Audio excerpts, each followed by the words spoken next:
Death through tight lacing. It would be impossible to form anything like an accurate estimate of the thousands of persons who have fallen victim to the odious fashion of tight lacing. A melancholy instance of this baneful practice occurred in Newtown on Saturday night.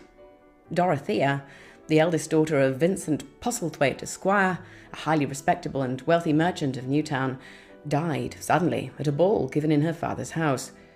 While dancing with a young gentleman to whom she was engaged, she was observed by her partner to turn pale and to gasp spasmodically for breath. She tottered for a few brief seconds and then fell. The general impression was that she had fainted. Restoratives were applied without producing the desired effect. A doctor was sent for, who, upon examining the patient, pronounced the ill-fated young lady to be dead. The consternation of the family and guests may be readily imagined, which was not a little enhanced by the medical gentleman, declaring that Miss Postlethwaite had died from no other cause than tight lacing. The heart's action had been impeded, the excitement and exertion under the circumstances too great a strain upon the system, and hence sudden death. Our artist furnished us with a picture which is significantly sufficient in itself, without a commentary. Many of our fair readers will be at no loss to divine its meaning, and they will do well by taking a warning therefrom. Attacked by rats. On Friday evening last week, Mr. O'Brien, residing at 27 Wellington Street, was sitting at supper when piercing cries were heard from the nursery, which is on the top floor. Mr. O'Brien hurried to the spot and found his youngest child, a little girl of about 15 months, had been attacked by several rats. Upon his entering the room with a light, they leapt from the bed and escaped. The poor child had been horribly gnawed about the head and arm.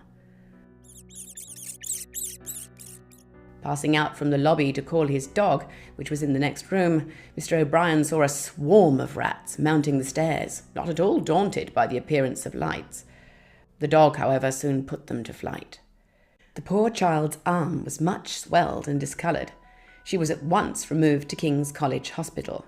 The injury to the arm is regarded by the medical officer as of a very serious character, and it's feared that an amputation may be necessary. An artful monkey. At the Greenwich Police Court a few days since, a respectably dressed man presented himself and asked the assistance of Mr. Maud under peculiar circumstances. He stated that he resides at Sydenham, in a house adjoining which a person is keeping a large-sized, old and artful monkey, which he understood gained a first prize at a recent show of monkeys held at North Woolwich Gardens. The monkey was kept in a garden, having a chain and a strap, the latter of which he contrived to unfasten, and thus getting loose, had pursued his, the applicant's, wife, who had to jump over a fence to avoid it. He had spoken to the owner of the monkey, from whom he could get no satisfaction, and neither his wife nor his family was safe. He thought the owner of such an animal should be compelled to cage it. Mr. Maud said that he was afraid he could not render the applicant any assistance, as he had not the power of the Court of Chancery to grant an injunction against the owner. Neither could he issue a warrant for the monkey's apprehension, its trespassing not being in a public thoroughfare. The applicant's only remedy would be in a civil, not in a criminal court of law. Killed by a coffin. Dr. Lancaster held an inquiry at the University College Hospital on the body of Henry Taylor, aged 26.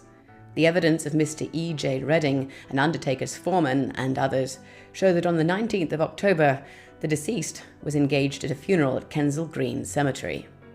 The church service having been finished, the coffin and mourners proceeded in coaches towards the place of burial. The day being damp, the foreman directed the coaches with the mourners to proceed to the grave by the footway, and the hearse across the grass towards the gravedigger, who was motioning the nearest way. The coffin was moved from the hearse, and being carried down the path, only 3 feet by 6 feet wide, by 6 bearers, when orders were given to turn, so that the coffin, which was what is known in the trade as a 4-pound leaden one, should go head first. While the men were changing, it is supposed that the deceased caught his foot against a side stone and stumbled. The other bearers, to save themselves, let the coffin go, and it fell with a great force onto the deceased, fracturing his jaw and ribs.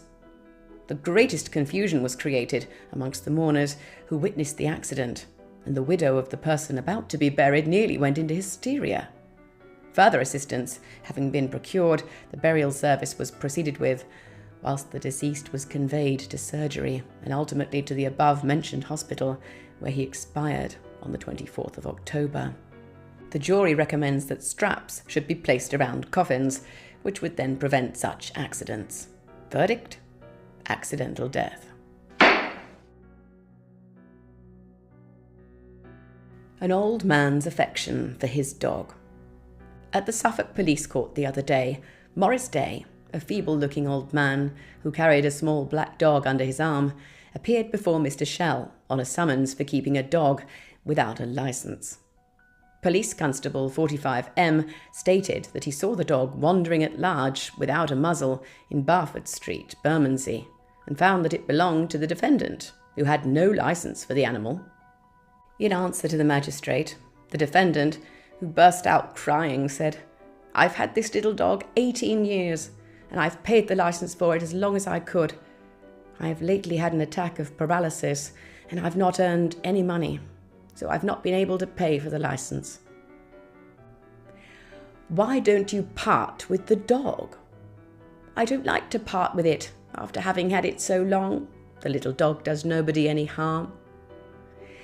You can't be allowed to keep a dog without paying the duty, however long you may have had it.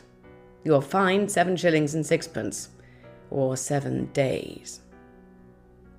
The old man was locked up in default. Mr. Nairn, chief clerk of the court, has written in reference to this case. He says, the fine was paid early on Monday morning, and that letters containing money and telegrams stating the sender's wish to pay the fine have been received at this court in great numbers from all parts of the country.